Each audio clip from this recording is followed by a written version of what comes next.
pH of salt. Salts of a strong acid and a strong base are neutral with the pH of a 7. Okay, as we know it very well, when the pH value is 7, at that time a given substance have a neutral nature. उसका nature क्या होगा? Neutral होगा. If the substance have a pH value 7, then a given substance nature will be neutral nature होगा. On the other hand, salts of a strong acid and weak base, if the mixture, salt जो है वो किससे बनी हुई है? Strong acid और weak base से बनी हुई सॉल्ट है, तो उसका नेचर होगा acidic. While the pH value is less than 7, तो ऑब्वियस एसिडिक नेचर होगा, तो उसकी पीएच वैल्यू क्या होगी? Less than 7. अगर पीएच वैल्यू लेस देन 7 आ रही है तो उसका नेचर एसिडिक होता है. Okay, same way if the strong base and weak acid react with each other and it will produce salt. अगर स्ट्रॉन्ग बेस और वीक एसिड रिएक्ट करके हमें सॉल्ट दे रहे हैं तो उस सॉल्ट का नेचर बेसिक होगा. क्यों? क्योंकि उसके अंदर पीएच वैल्यू 7 से ज़्यादा आएगी, more than 7. So depending on the pH value we can distinguish the nature of a salt. Salt का नेचर हम डिस्टिंग्विश कर सकते हैं कि उसका नेचर बेसिक है, एसिडिक है या न्यूट्रल है. वंस अगेन, अगर स्ट्रॉन्ग एसिड और स्ट्रॉन्ग बेस रिएक्ट कर रहे हैं तो सॉल्ट का नेचर न्यूट्रल आएगा. सेम वे अगर स्ट्रॉन्ग एसिड रिएक्ट कर रहा है वीक बेस के साथ तो उस सॉल्ट का नेचर आएगा एसिडिक. सेम वे अगर स्ट्रॉन्ग बेस रिएक्ट कर रहा है वीक एसिड के साथ तो उसका नेचर आएगा basic. Now the chemicals from the common salts. By now you have learned that a salt formed by the combination of a hydrochloric acid and sodium hydroxide solution is called sodium chloride. We have already studied. जब hydrochloric acid HCl react करेगा sodium hydroxide NaOH के साथ, when HCl react with NaOH, at that time we are getting NaCl plus H2O. जब acid और base react करते हैं तब हमें मिलता है सॉल्ट एंड वाटर, वो तो हमने पढ़ा ही है. सेम वे हमने एक सॉल्ट वाली रिएक्शन पढ़ी है, कौन सी? तो कि HCl plus NaOH give NaCl plus H2O. तो यही पे तो वो जो सॉल्ट मिला तो उसे हम क्या कहते हैं? Sodium chloride. तो वही रिएक्शन के बारे में बात की है. This is the salt that you use in a food and which we are using in a food. घर पे जो सॉल्ट यूज़ करते हैं वो यही है, NaCl. You must have observed in the above. Sea water contains many salt dissolve in it. Sea water के अंदर बहुत ही सॉल्ट डिजॉल्व फॉर्म में होती है. Sodium chloride is separated from this salt. तो उस सॉल्ट में से हमें क्या करना है? सोडियम क्लोराइड को रिमूव करना है. Deposit of a solid salt are also found in a several part of the world. Deposition of a solid salt. Okay, यहाँ से हम अहमदाबाद जाते हैं तो बीच में हम देखते हैं कि वाइट कलर के जो होते हैं, वाइट कलर के हम देखते हैं deposition of a salt. Salt का पूरा गड्ढा वहाँ पे दिखते हैं. यहाँ से हम जाते हैं जब अहमदाबाद तो बीच में तो वो क्या है? तो कि वहाँ पे सॉल्ट का सेपरेशन हो रहा है. These rare crystals are often brown due to impurity. Impurity के कारण वो क्या ब्राउनिश कलर की होगी. This is called rock salt. तो ये ब्राउनिश कलर वाली जो है उसे हम कहते हैं rock salt. Beds of a rock salt were formed when seeds of a bygone eggs dried up. Okay? उसके लिए पूरी सिस्टम क्रिएट करते हैं और उसके अंदर क्या करते हैं? ये सॉल्टी वाटर वाला डिस्ट्रीब्यूट करके उसमें से वाटर को इवोपरेट करके सॉल्ट को ले जाते हैं. Rock salt is mined like a coal. Coal की तरह उसे माइंड भी करते हैं. You must have heard about Mahatma Gandhi's Dandi march. We have already heard a Dandi march of a Mahatma Gandhi. Did you know the sodium chloride was such a important symbol in our struggle for freedom and we know it very well in social. Common salt, a raw material for chemicals. The common salt thus obtained is an important raw material for various material of a daily use. We know it very well that common salt is very important in our daily life because we are using many things which contain common salt, such as sodium hydroxide, baking soda, washing soda, bleaching powder, and many more. All these have a one type of common salt. ये सभी क्या one type of common salt है. Let us see how one substance is used for making all these different substances. Now sodium hydroxide. First we will study about sodium hydroxide. When electricity is passed through an aqueous solution of a sodium chloride called brine, when electricity is passed from the aqueous solution of NaCl, okay, पानी के अंदर NaCl को हमने dissolve किया है तो उसे हम ब्राइन कहेंगे. It's decomposes to form sodium hydroxide. तो क्या होगा, डिकम्पोज करके वो क्या NaOH में कन्वर्ट हो जाएगा. नीचे रिएक्शन दी है. When 2 NaCl react with 2 H2O, 2 H2O के साथ रिएक्ट किया, क्या मिला, NaOH plus chlorine plus H2. Chlorine gas remove हुआ, हाइड्रोजन गैस रिमूव हुआ और सोडियम हाइड्रोक्साइड एक्वियस फॉर्म में हमें मिला. Once again we are repeating, when a sodium chloride NaCl in a aqueous में क्यों है, क्योंकि अभी हमने ब्राइन कहा ना, ब्राइन यानी क्या, तो क्या पानी के अंदर हमने NaCl को डिजोल्व किया इसलिए उसको ब्राइन किया. तो पानी के अंदर अगर हम कोई भी सब्सटेंस को डिजोल्व करते हैं तो उसे हम कहते हैं एक्वियस सॉल्यूशन. क्या कहेंगे, aqueous solution. So here you can see when an aqueous solution of a sodium chloride NaCl plus water H2O react with each other, at that time we are getting aqueous solution of sodium hydroxide NaOH and chlorine gas is removed or evolved. Same way hydrogen gas is also evolved, Cl2 plus H2. The process is called chlor-alkali. Okay ये जो process जो है उसे हम कहेंगे chlor alkali process. Because of the product form chlor means chlorine. क्योंकि chlor alkali process क्यों कही, क्योंकि in this reaction we are getting chlorine as well as alkali matter और alkali substance means what, sodium hydroxide NaOH. हमें NaOH मिल रहा है as well as chlorine gas भी मिल रहा है, इसलिए इस प्रोसेस को हमने कहा क्लोर आल्कली. क्लोर यानी क्लोरीन और आल्कली यानी sodium hydroxide. Chlorine gas is given of at a anode. Chlorine gas जो होगा वो एनोड के साथ बाजू मिलेगा, यहाँ पे देख सकते हो. Okay, anode chlorine gas and hydrogen gas at a cathode. Hydrogen gas जो है वो कैथोड के बाजू मिल रहा है. Sodium hydroxide solution is form near the cathode. और सोडियम हाइड्रोक्साइड जो है वो भी क्या कैथोड के बाजू मिल रहा है. The 3 products produced in this process are all useful. 3 product हमें मिले, कौन कौन से, तो क्या, sodium hydroxide as you can see in a cathode side, sodium hydroxide brine containing NaOH देख सकते हो. Same way H2 which is a gaseous form.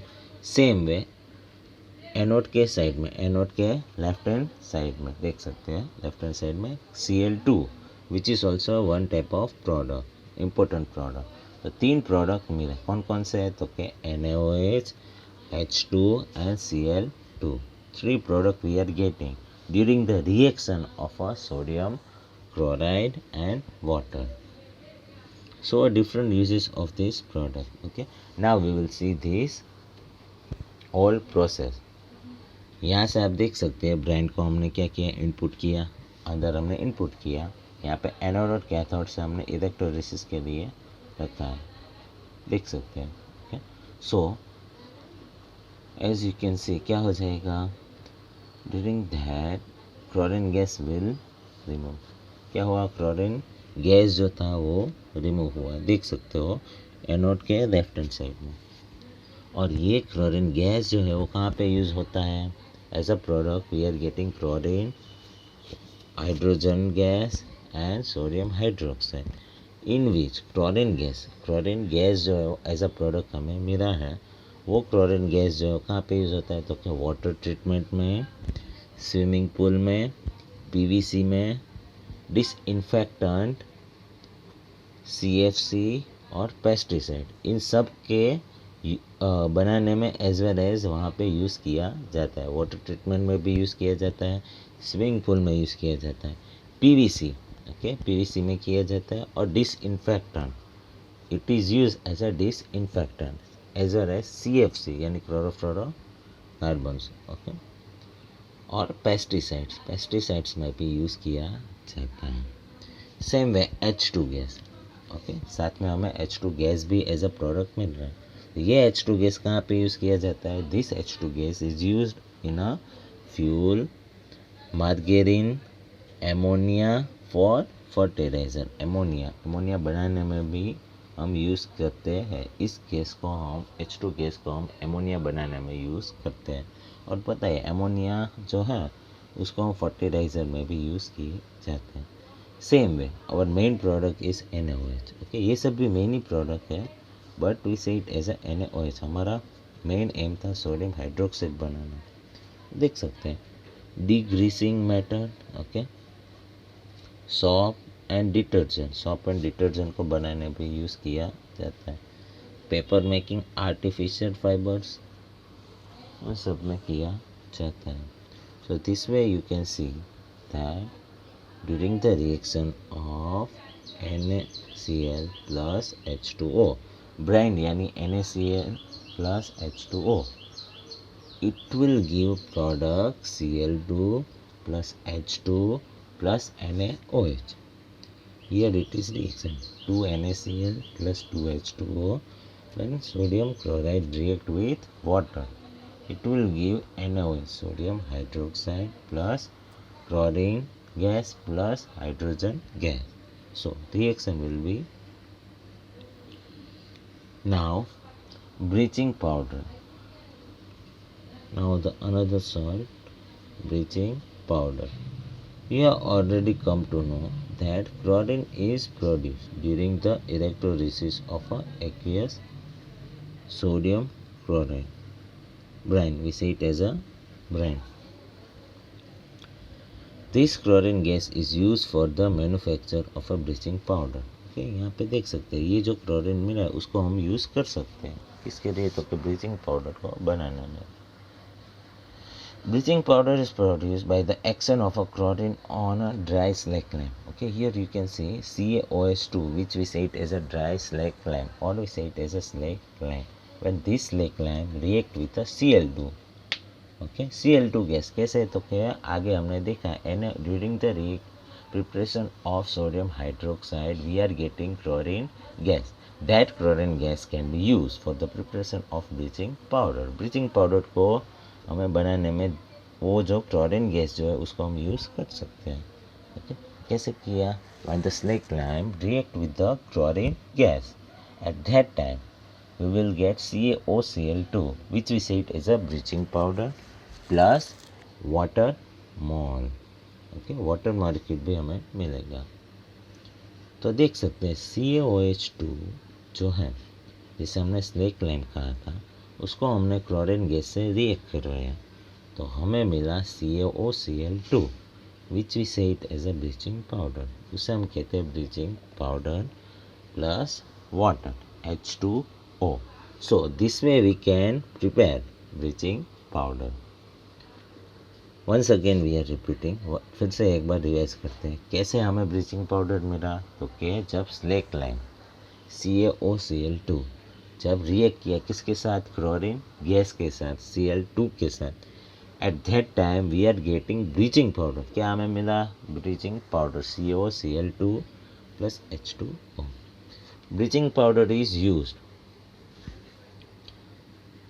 कहाँ यूज़ होता है? For bleaching cotton and linen in the textile industry में cotton और linen के को ब्लीच करने के लिए।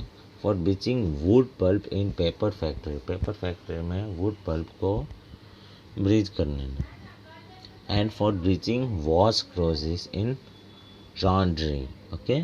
उसके अंदर हमें वॉश करने के लिए, ब्रीच करने के लिए इसको यूज़ किया जाता है as a oxidising agent in many chemical industry. Chemical industry में as a oxidising agent we can use, oxidising agent we can use. Same way to make a drinking water free from germs, drinking water को germs free बनाने के लिए भी bleaching powder का use किया जाता है। Now the next is baking soda. The baking soda is the commonly used in the kitchen for making tasty crispy pakoras or pakoras etc.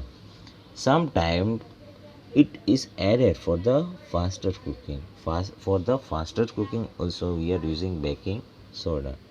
The chemical name of a compound is sodium hydrogen carbonate. Baking soda जो है उसका क्या है chemically, it is known as a sodium hydrogen carbonate. Sodium यानी Na, hydrogen यानी H और carbonate यानी CO3। So this way we can say that a sodium Na, hydrogen H, carbonate CO3, NaHCO3 which we say it as a sodium hydrogen carbonate, okay. ऐसे उसका नाम है, chemical name.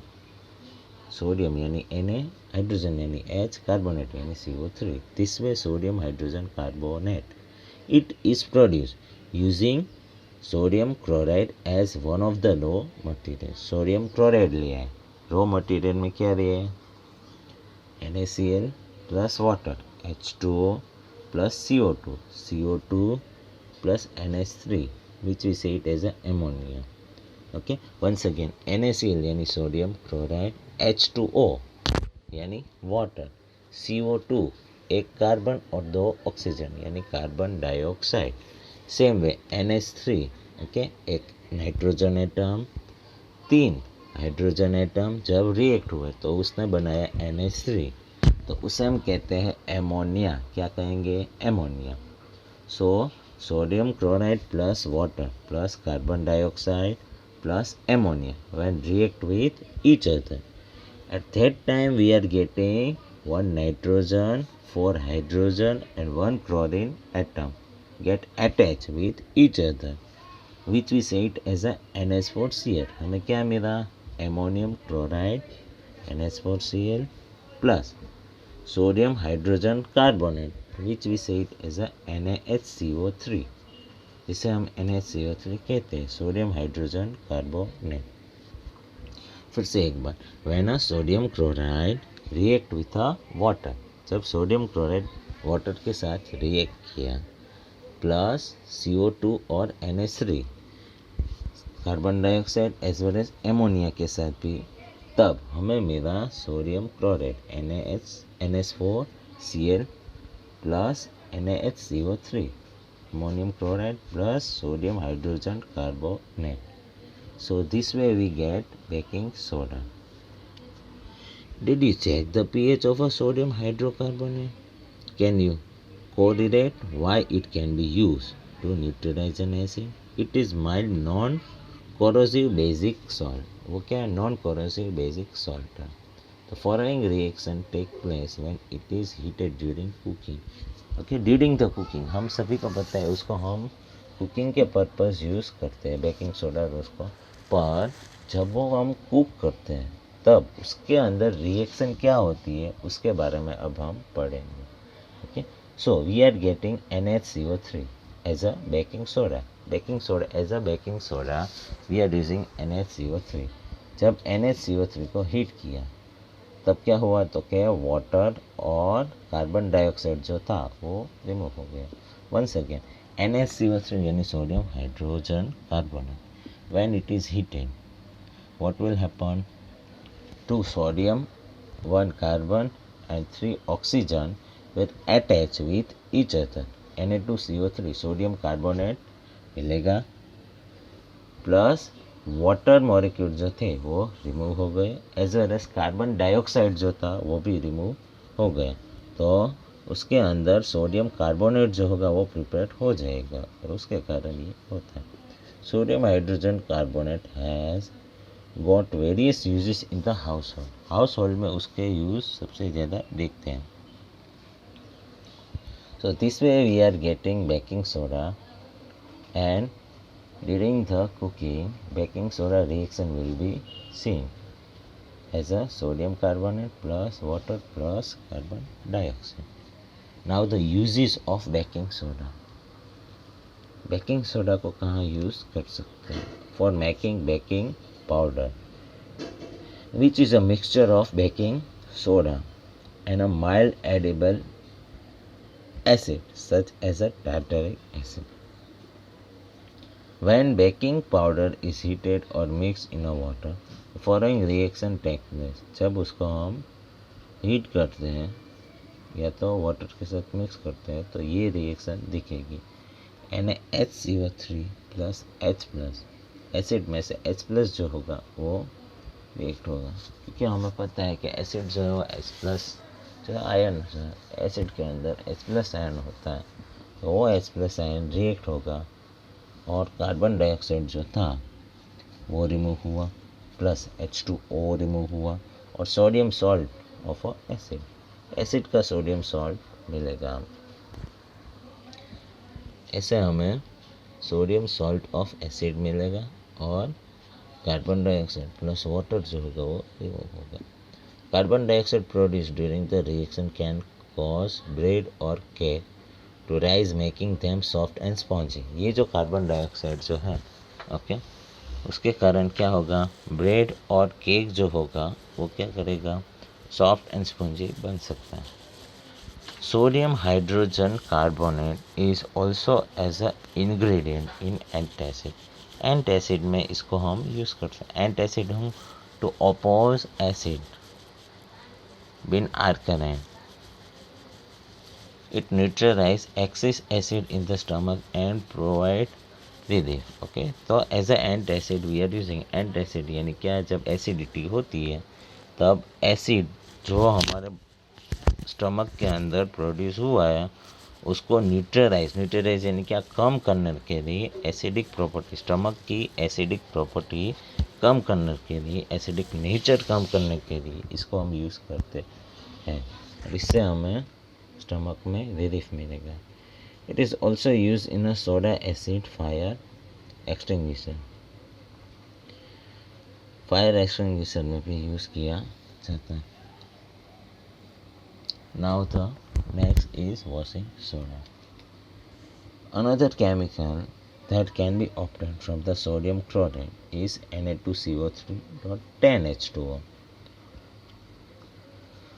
which we say it as a washing soda. You have seen above that a sodium carbonate can be obtained by heating baking soda. देखिए दिया क्या, sodium carbonate जो है वो हमें मिलता है जब बेकिंग सोडा को हम क्या करते हैं, हीट करते हैं. Recrystallisation of sodium carbonate gives washing soda. Okay, अब इसका रिक्रिस्टलाइजेशन करेंगे तो हमें मिलेगा washing soda. It is also a basic salt. ये भी क्या है, बेसिक सॉल्ट ही है. तो देख सकते हैं Na2CO3 जो हमें सोडियम कार्बोनेट कहते हैं. Na2CO3 2 moles of sodium, 1 mole of carbon and 3 mole of oxygen when react with each other. At that time we are getting sodium carbonate. That sodium carbonate is reacted with a 10 moles of water molecule. 10 H2O के साथ उसको react कर रहे हैं. Sodium chloride Na2CO3 को हमने 10 moles of water के साथ रिएक्ट कर रहे हैं तो क्या हो जाएगा, वाटर मॉलिक्यूल जो होगा वो उसके अंदर डिस्ट्रीब्यूट अरेंज हो जाएगा और Na2CO3.10H2 हो जाएगा और रिक्रिस्टलाइजेशन प्रोसेस में क्रिस्टल फॉर्म में हमें मिलेगा. ये जो हुआ वो रिक्रिस्टलाइजेशन हो गया. What does 10H2O signify? Does it make Na2CO3 wet? We will address this question in the next section. Sodium carbonate and sodium hydrogen carbonate are useful chemical for many industrial process as well. ठीक है, sodium hydrogen carbonate और sodium carbonate दोनों जो है वो important chemical है, किसके लिए? तो कि इंडस्ट्रियल प्रोसेस में मोस्ट इम्पोर्टेंट है। तो देख सकते हो वॉशिंग सोडा में 10 वाटर मॉलिक्यूल उसके अंदर अरेंज हो गए और रिक्रिस्टलाइजेशन हुआ। Now the uses of washing soda. Washing soda का uses: sodium carbonate which we say it as a washing soda is used in glass, soap and paper industry. उसके अंदर हम यूज़ करते हैं। It is used in the manufacture of a sodium compound such as borax. For preparing a borax we are using washing soda. Sodium carbonate can be used as a cleaning agent for the domestic purpose. Domestic purpose में उसे cleaning agent, as a cleaning agent we are using. It is used for removing permanent hardness of water. Water का permanent hardness जो है उसको remove करने के लिए भी वॉशिंग सोडा का यूज़ किया जाता है। Once again uses of washing soda. पहला, okay, it is use in a glass, soap and paper industry. Second, it is use for preparing borax और manufacturing borax. Third, it is use as a cleaning agent, okay, domestic purpose में cleaning agent, as a cleaning agent we are using. Fourth, it is use to remove permanent hardness of a water. Water का permanent hardness remove करने के लिए उसको हम use करते हैं। Are the crystal of the salt really dry? Copper sulphate crystal which seem to be a dry contain water of a crystallization CuSO4, okay, which we are using in a lab. Lab में भी ये practical हम करेंगे। We will perform this practical in lab. When we heat the crystal, this water is removed and the salt turn white. Okay, copper sulphate का जो colour होता है, okay, CuSO4 का ब्लू कलर, लाइट ब्लू जो colour होता है, अगर we are taking one test tube, in that we are taking crystal of CuSO4 and heating that crystal, we will see that blue color will be removed and the substance will changes to a white color, which seems that there is a presence, और क्या ऊपर जो है वो क्या water droplet हमें दिखेंगे। If you moisture the crystal again with a water, you will find that a blue color of the crystal reappear, okay. once again, जो फिर से एक बार करें, हमने टेस्ट ट्यूब ली, उसके अंदर हमने क्या किया, कॉपर सल्फेट पाउडर लिया, उसको हमने हीट किया with the help of burner. What will happen, blue colour जो था कॉपर सल्फेट का वो वाइट हो गया, और एट द रेयर, ओके, पानी का ड्रॉपलेट जो होगा वो top of the test tube दिखेगा। पानी का ड्रॉपलेट जो है वो टेस्ट ट्यूब के टॉप में हमें दिखेगा। क्यों? क्योंकि उसके कॉपर सल्फेट के अंदर जब तक वाटर मॉलिक्यूल था तब तक कॉपर सल्फेट का कलर जो था वो क्या हुआ था, लाइट ब्लू था। बट जैसे ही कॉपर सल्फेट के अंदर से वाटर मॉलिक्यूल रिमूव हो गए और वो कहाँ पे आ गए, तो कि top of a test tube, तो उसका कलर हो गया white. Now what will happen, तो कि कॉपर सल्फेट को हमने क्या किया, वाटर मॉलिक्यूल रिमूव कर दिया कॉपर सल्फेट में से। अगर फिर से उस कॉपर सल्फेट के अंदर वाटर मॉलिक्यूल ऐड करेंगे तो जो वाइट कलर का कॉपर सल्फेट मिला था वो फिर से किस में आ जाएगा, उसके ओरिजिनल कलर लाइट ब्लू में आ जाएगा। Water of a crystallization is fix number of water molecule present in the one formula unit of a salt. 5 water molecules are present in one formula unit of copper sulfate। तो copper sulphate के अंदर कितने हमारे molecule present हैं, water mole, 5 water mole are present. तो it will be fix, water जो है one formula unit के अंदर प्रेजेंट है, जितने भी होंगे वो रिमूव हो जाएंगे during heating. Chemical formula for the hydrated copper sulphate CuSO4.5H। Hydrated यानी क्या, तो कि केमिकल फार्मूला उसका क्या है, CuSO4.5H2। Now you will be able to answer the question whether the molecule of Na2CO3.10H2 is wet. वो वेट है या One other salt which possesses water of crystallization is gypsum. Okay, water crystallization जो है, okay, in short कोई भी formula के अंदर अगर वाटर मॉलिक्यूल प्रेजेंट है उसके अंदर तो उसे हम कहेंगे wet. Okay, it has two water molecule as water of crystallization. It has the chemical formula CaSO4.2H2O. Let us look into the use of this salt. उसके बारे में हम पढ़ेंगे, जिप्सम के बारे में.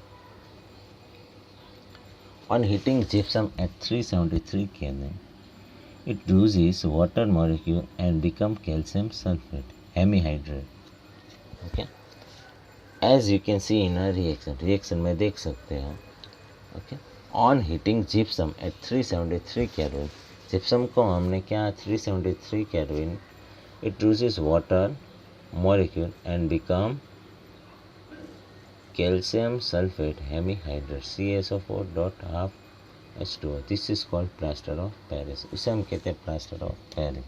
The substance which doctor use as a plaster for supporting fracture bone in the right position. Okay, fracture के दौरान जो हमें डॉक्टर जो है वो वाइंड अप कर देते हैं. ओके, प्लास्टर जो आता है वो क्या, प्लास्टर ऑफ पेरिस जैसा होगा. Plaster of Paris is the white powder. Plaster of Paris क्या है, वाइट पाउडर है. And on mixing with water, water के साथ जब वो मिक्स होता है, it changes to gypsum once again and give a hard solid mark.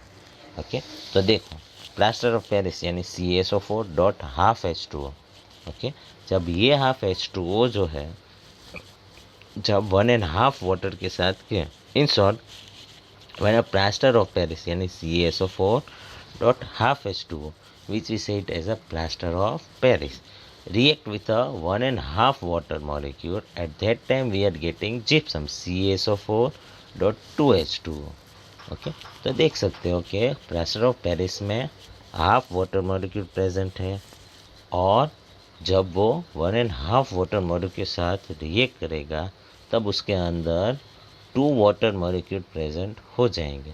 अगर 2 वाटर मॉलिक्यूल प्रेजेंट है तो उसे हम जिप्सम कहेंगे और हाफ वाटर मॉलिक्यूल प्रेजेंट है तो उसे हम प्लास्टर ऑफ पेरिस कहेंगे. Note that only half a water molecule is shown in the attach as a water of crystal. As a water of crystal देख सकते हो प्लास्टर ऑफ पेरिस में half water molecule ही present होंगे. How can you get half a water molecule? It is written in the form because 2 formula unit of CaSO4 share 1 molecule of water. 2 CaSO4 जो होंगे वो एक water molecule के साथ attach होंगे, इसलिए उसको हाफ में.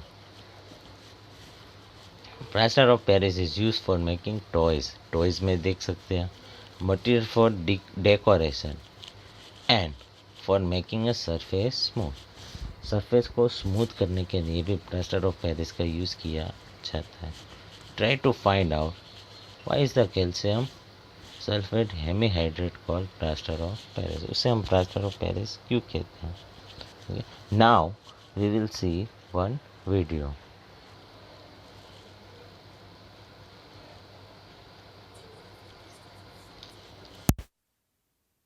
Quick experiment. All we would need for this experiment is a burner, a test tube and a test tube holder. We would also need a few crystals of copper sulfate. Before we begin our experiment, could you tell me the color of the crystals? Yes, it's blue. The crystals look dry, don't they? But are they really dry? Let's find out. Now let's add these crystals in this dry test tube and heat it. What do you notice after some time? You notice that the color of the crystals turn grayish white. And did you observe the water droplets on the test tube? Why does this happen? It's because when copper sulfate is heated, it loses its water molecules. And that's why it turns grayish white in color. When it's dry, it's referred to as anhydrous copper sulfate. And what do you think will happen when we add water to it again? After adding water to anhydrous copper sulfate, it becomes blue again. The chemical formula for hydrated copper sulfate is CuSO4.5H2O. Yes, there are 5 water molecules you can see. This water is called the water of crystallization. Water of crystallization is the fixed number of water molecules present in one formula unit of a salt. So we can say that 5 water molecules are present in one formula unit of copper sulfate. And when heated, it loses its water molecules. Another example is that of ferrous sulfate. It has a green color due to the presence of 7 water molecules in it. So though the crystals look dry, they aren't really dry. Another salt which possesses water of crystallization is gypsum. It's a hydrated salt of calcium and its chemical formula is CaSO4.2H2O. What is it used for? When we heat gypsum at 373 Kelvin, it loses its water molecules to give us plaster of Paris. Have you heard of plaster of Paris before? Yes, it's a substance which doctors use as a support for fractured bones. It's also used in the construction industry and in making casts for statues, and also making designer false ceilings.